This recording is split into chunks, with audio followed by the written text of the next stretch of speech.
Ang bawat reklamo may katapat na solusyon. Ito ang itimbre mo kay Tulfo.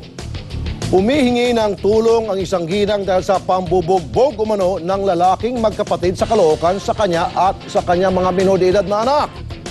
Kwento ni Mrs., binalikan daw sila ng magkapatid na sina Errol at LL. Sinugat matapos niyang kumprantahin ang mga ito sa maliit na pasweldo sa kanyang mister na isang pintor. October 14, 2010, nang tutukan umano ng kutsilyo at baril ng magkapatid na sinugat ang 13 anyos na dalagita ni Mrs.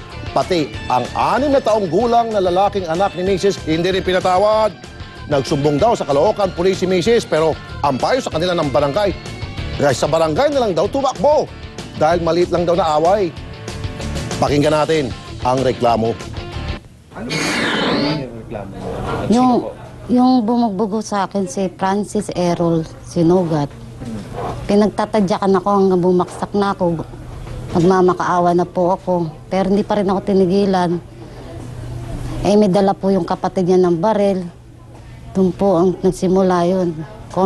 Nirereklamo lang namin kasi hindi sapat yung binibigyan niya sahod. Sipin niyo, 8 araw, 200 na lang yung ibinibigay sa amin. Tapos sinundan po ako, pinagpapulo po ako ng maraming beses na tsinelas. Sa mukha, sa braso, dahil pinahabol nila eh. Tapos anak ko nga yan, tinutukan ng baril. Tapos ako po yung humarang sa gate. Tapos ako po yung tinutukan. Tapos yung nakatakbo papa ko, bigla nilang tinulak yung gate. Tapos pumasok po sila sa loob ng bahay namin. Hindi nila po naabutan. Lumabas po sila, tapos sinundan ko sila sa labas kung ano yung ginagawa nila. Tapos yung si Francis Errol Sinugat naman po, sasampalin niya po sana ako. Kaso inawat lang na asawa niya. Okay, sa puntong ito, makakausap natin ang isa sa mismong magkapatid na inaakusan ng pagbugbog at pananakit. Si Francis Errol Sinugat ng Camarin, Caloocan. Magandang hapon, ay umaga, Errol. Magandang hapon po, sir. Okay, Errol, ikaw ba'y bading? Hindi Kasi po, sir, ang medyo alam ko mahal ay lang sa yung atin, ang bading ay ang nambubugbog ng babae. Kung lalaki ka, hindi ka dapat nambubugbog ng babae. Ba't mo binugbog at tinutukan pa ng baril? May lisensya pang baril mo, Errol? Wala naman pong nangyari pong gano'n. Nasa trabaho po kami yan eh. Ano yung Kasi nangyari? ang nagsimula po yan, sir, yung trabahador ko po yung asawa niyan sa Tarlac. Okay. Tapos, nagkaroon po ng meeting doon na kasi construction po yun eh, painting po yung sa akin. Nagkaroon po kami ng konfrontasyon doon sa site kasi yung may-ari na nagpapagawa niya reklamo yung pinipinis na opisina. Okay. Errol, hindi mo ako naintindihan eh. Ang tinatanong ko, yung ginawa mong di umano'y pagpasok sa bahay nila at pananakit sa magpamilya, mag-ina at yung panunutok ng baril. Yung Wala naman nangyari... pong... Hello, sir. Opo. Sige, nangyari ba Nasa yun? site po ko lang, wala naman pong gano'n nangyari dyan sa kanila. Kasi yan po talagang mga pamilya na yan. Talaga po sila, sa lugar namin, sila po ang mga matatapang sa lugar na yan, yung compound nila. Okay. Eh bakit sila magbibintang sa'yo ng gano'n kung hindi nangyari talaga yung insidente? Marami naman pong mga sitwasyon na talagang yung involved yung pamilya nila doon sa mga sa mga ganyang gulo. Ibig mong sabihin, Errol, yung bata, menor de edad, magsisinungaling, gagawa-gawa ng istorya against you?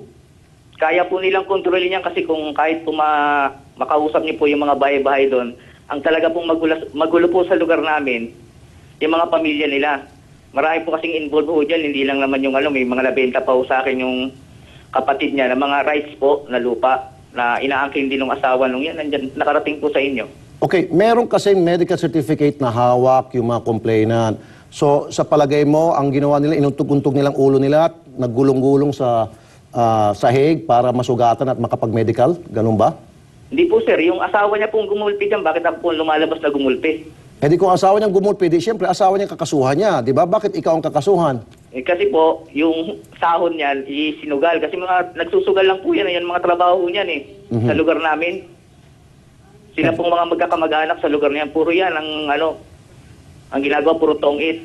Anyway, ang mangyayari nito, Errol, gayon pa man, dahil lumapit sila sa amin at merong hawak-hawak na medical certificate at yung mga bata, menor de edad, nagsasabing binugbog mo sila, i-refer namin yung kaso sa Women's and Children's Desk at i-check din namin sa Camp Crame Fire and Explosive Division kung may lisensya yung baril mo. Kapag meron, sinisiguro ko sa iyo, ma-revoke yung lisensyang yan. Naintindihan mo, ano?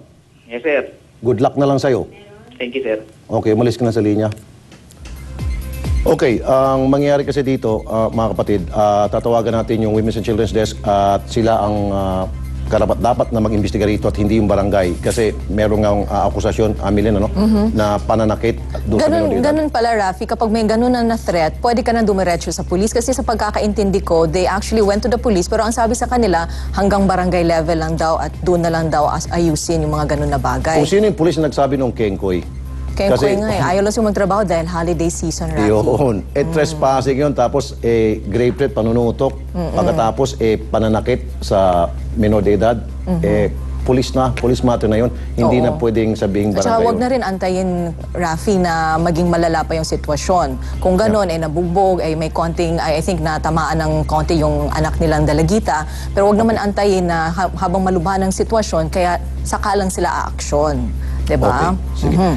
Ngayon naman kausapin natin si Police Inspector Concepcion Salas Kamanaba, Women's and Children's Protection Desk. Magandang umaga, Madam. Hello, magandang umaga rin po. Okay, itong mga reklamo ilalapit po namin sa inyo at masaya lang po ito dahil lumapit na po sila sa police before and I hope hindi po sa inyo sila lumapit. Tinaboy po sila at pinapunta sa barangay.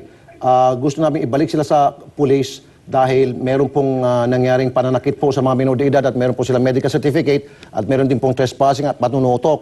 So ito pong kasong ito, kinakailangan po maisampan nyo na po sa piskalya, Madam? Opo, kasi dahil matagal na nangyari, pa-direct filing na lang po natin. Yung sa minor. Opo. Yung sa nanay, kung dumaan sa barangay, antayin natin yung certificate to file action. No, ng ma'am. barangay. Ma'am, I'm sorry to disagree. Okay. I'm sorry po. Hindi na po. Advise na namin sila na ibabypass na po yung barangay sapagkat matindi po yung nangyaring insidente, yung aligasyon po. Kasi kung barangay, aabutin pa po sa pagputi ng uwak. Meron pang first, second, third hearing. Ano po? Depende pa kung kailan available yung respondent. Kung hindi, i-reset naman yung hearing. Ano po?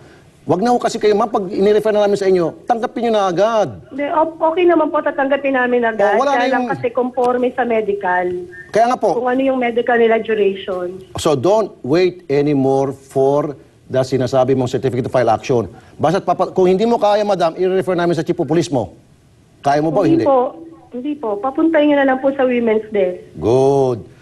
Kasi sabi mo, hihintay ka pa na may yung certificate to file action. Hindi na kailangan yun dahil kung hindi mo kaya, akit kami sa COP. So kaya mo madam? Yes po, papuntahin nyo na lang po para makita namin yung mga ebidensya Ebidensya. hawak nila. Okay, good. Ganun naman talaga ho eh. Salamat po, madam. Magandang umaga po, Inspector Concepcion Salas. Apo. Yes, ma'am.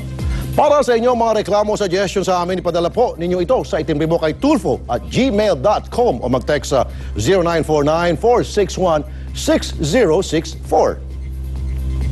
Balikan natin ang iba pang balita sa lansangan. Halos dumoble na ang presyo ng mga prutas sa mga palengke ilang oras bago ang pagsalubong sa bagong taon. Mula sa Nepa Q Mart, magbabalita si Ina Zara.